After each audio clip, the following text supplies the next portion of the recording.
I'm going to start the video today with a warning.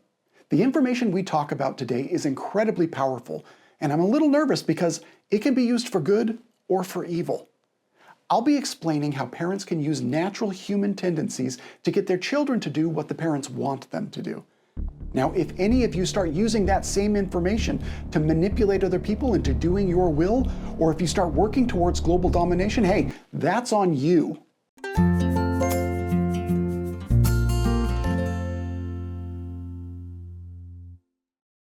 Motivation is one of the most overlooked topics in the world of parenting, which is unfortunate because motivation is so vitally important to everything we do. Our level of motivation is often blamed for our ability or inability to do any number of things. How often have you referred to your lack of motivation as the reason why you can't get yourself to do the things you need to do? This is actually an unfair blame that's being placed on motivation because the truth is, we are motivated at absolutely every moment of every day. You may be motivated to lay in bed. You may be motivated to sit on the couch. You may be motivated to train for a marathon. You may be motivated to start eating better. No matter what it is that you're doing it because you are motivated to do that thing. So if motivation is at the heart of absolutely everything that we do, it becomes really important that we understand what's behind motivation. Why do we feel like we should do the things that we're doing in the moment that we want to do them?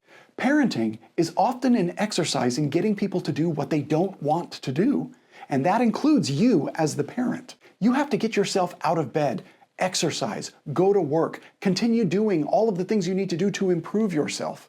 You have to get little kids to brush their teeth, clean up after themselves, eat their vegetables, do their homework, do their chores. You have to get teenagers to do, well, anything. Having a basic understanding of what motivates people to get up and go and do goes a long way toward the making of a good parent. Now, this is a huge topic. So we're going to cover the most important points that you as a parent need to understand in order to keep yourself moving in the right direction and to help your children get started in that right direction as well. There are a lot of explanations out there for why people are motivated for certain things and not for other things. But the one theory that's most useful and beneficial for parents is referred to as expectancy theory. Expectancy theory states that there are 3 factors that need to be present in order for a person to experience motivation, and this is motivation for absolutely anything. The first factor within expectancy theory is that an individual must believe that the thing that they need to do actually can be done. An example of this in real life would be if I asked you to go run a 5-minute mile. There are some of you watching this video who know that they can run a 5-minute mile because they've done it already. For them, it's easy. They can check off that first factor, no problem. Others who are watching the video may say, I can't run a 5-minute mile, but with enough training, with enough practice, I could probably do it. Those individuals also could check off that first factor. There's another group of individuals who look at running a 5-minute mile as a flat-out impossibility. No matter how much training they dedicate, no matter how much effort they put into it, they know that they will never succeed in running that 5-minute mile.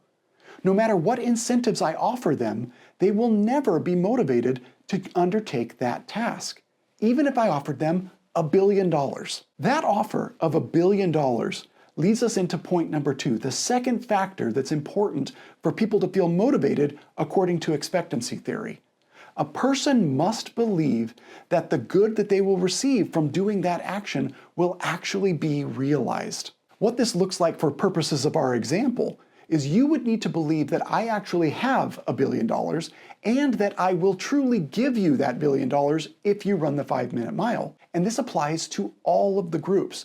Those that know they can run a 5-minute mile, those that think they can run a 5-minute mile, and those that know that they cannot run a 5-minute mile. The only way that any member of one of those 3 groups would actually put in the effort to earn that $1 billion would be if they can check that box for factor number 2. They believe I have it, and they believe I will actually give it to them, that it will be realized. The final factor that we need to have in place in order to be motivated according to the expectancy theory is a belief that the payoff is worth the cost of doing the thing. Returning to our example of running a 5-minute mile for $1 billion, there are some individuals out there who believe that they could run the 5-minute mile, who believe that I have $1 billion and I will actually give it to them, But when they start to experience how unpleasant it is to train to run a 5-minute mile, how long they have to go about that activity, and the dedication that it takes in order to succeed, they'll just give up. They'll decide that it's not worth it to get the $1 billion or to even be able to run a 5-minute mile. Now, these individuals have lost their motivation, even though they know they can do it, even though they want the $1 billion and they believe that they can get it. If they're not willing to pay the price, they'll never have the motivation in order to see the task through. Taking all three of these factors as a whole, if an individual has all three, they will be motivated to do absolutely anything. They need to believe that they can actually succeed in doing that thing. They need to believe that the payoff will actually be realized. And they need to believe that the cost is worth the effort that's required. If you have that, you're going to be motivated. If any one of those things is missing, they won't. With that in mind, if you find that you're having a difficult time motivating yourself to do any action, take a look at those three factors and ask yourself which one is missing, because I promise you, one of them is the culprit. If you're having a problem motivating your child to do absolutely anything, take a look at those three factors. I promise you, one of them is missing. Unfortunately, many parents lose sight of the fact that it's not their perspective on these three factors that are important when they want to motivate their children. It's the child's perspective. The child needs to be the one to believe that they can succeed in doing the thing that they're being asked to do. If they believe it's too difficult, they will never feel motivated to act on that thing. The child also needs to believe that they'll actually be able to receive the payoff for the thing that they're trying to do. I can't tell you the number of teenagers I've seen in therapy who have told me they don't see any reason to try to be good because they're going to get in trouble no matter what they do. Now, I'm quite positive that their parents would disagree that that's the reality, but it doesn't matter because the child believes that they will always get in trouble, so they'll never be motivated to put the effort into doing what's right. Finally, the child needs to believe that the cost is worth the effort to do the thing that their parent is asking them to do.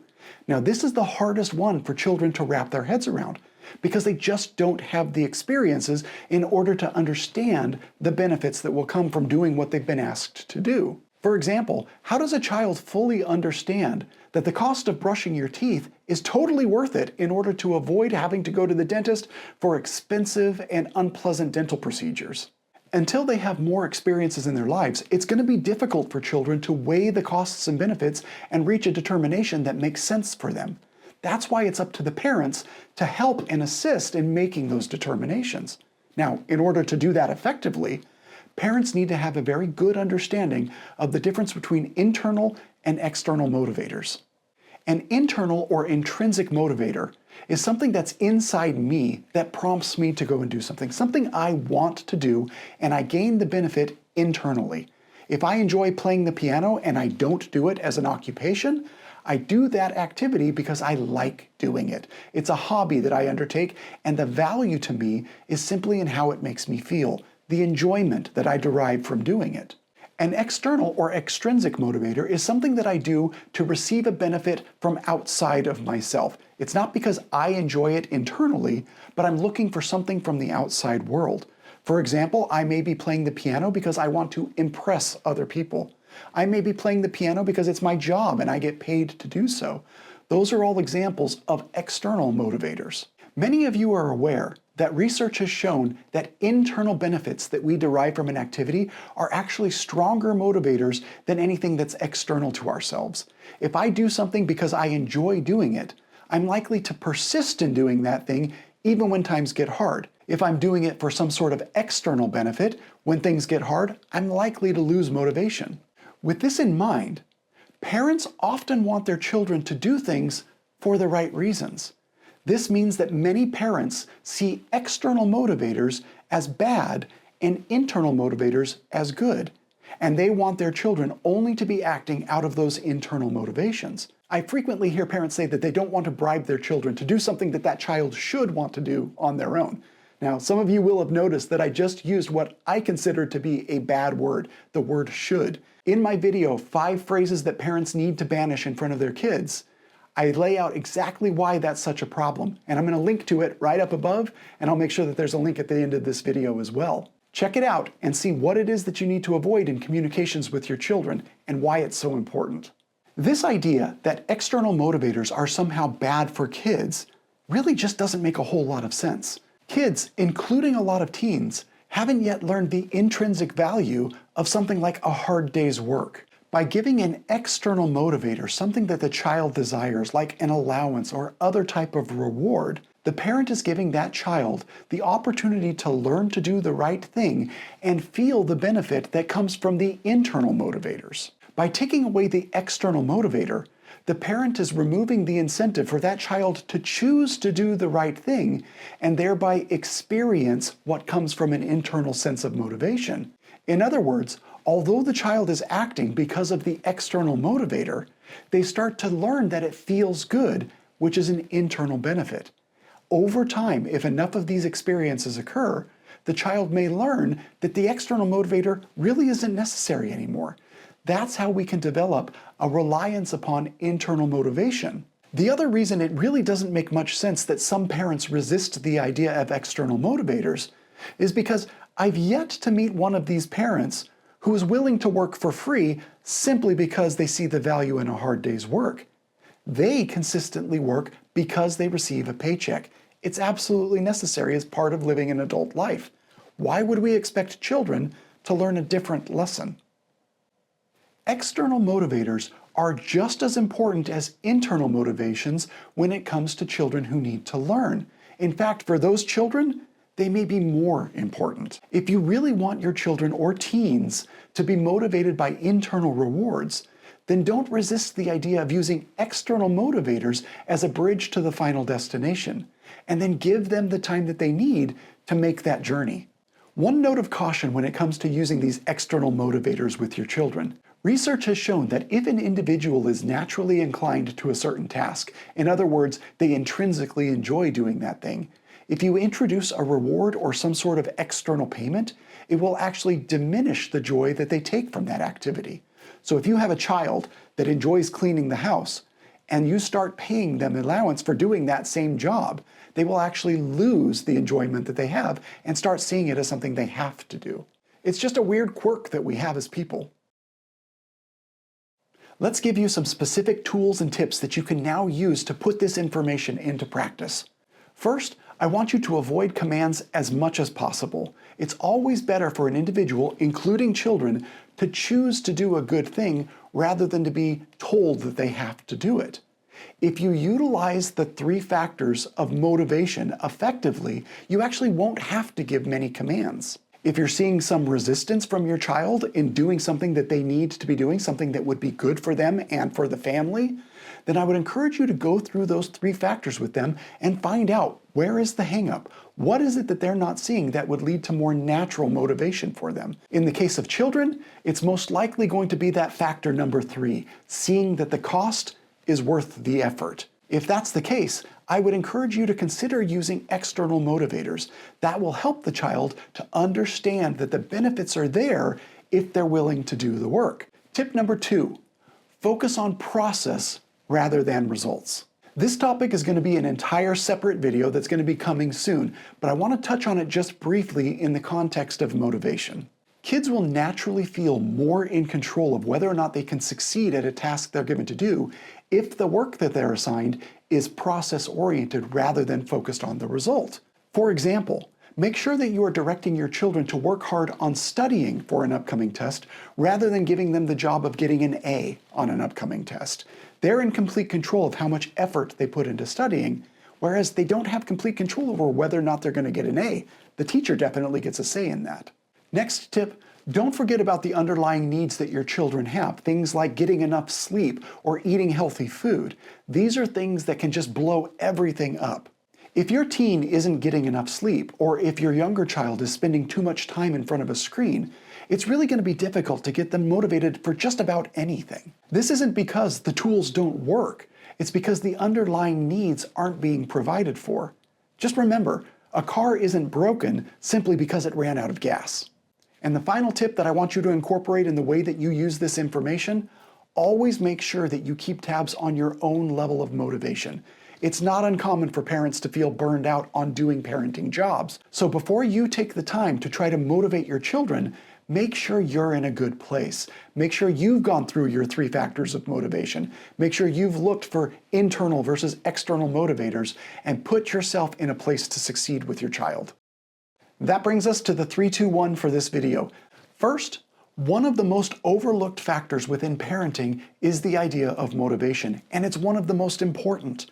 It's really difficult to help kids do the right thing, all while trying to navigate our own levels of motivation. All of us have a lot of different requirements and obligations that we have every single day. Understanding motivation is going to give us a leg up in keeping ourselves moving in the right direction and then helping our children to also move in that right direction. Second, while there's more than just one theory about why humans are motivated to do certain things and not other things, the expectancy theory really has a lot of value to us as people and then also to us as parents. The 3 factors contained in that theory are excellent tools for parents to use to keep themselves motivated and to also help their children feel motivation. As a reminder, those 3 factors are: first, a belief that you can actually succeed in doing the thing that needs to be done. Second, you have a belief that the benefit of doing that thing will actually be realized. And finally, a belief that the benefit of doing that thing is actually worth the cost of doing it.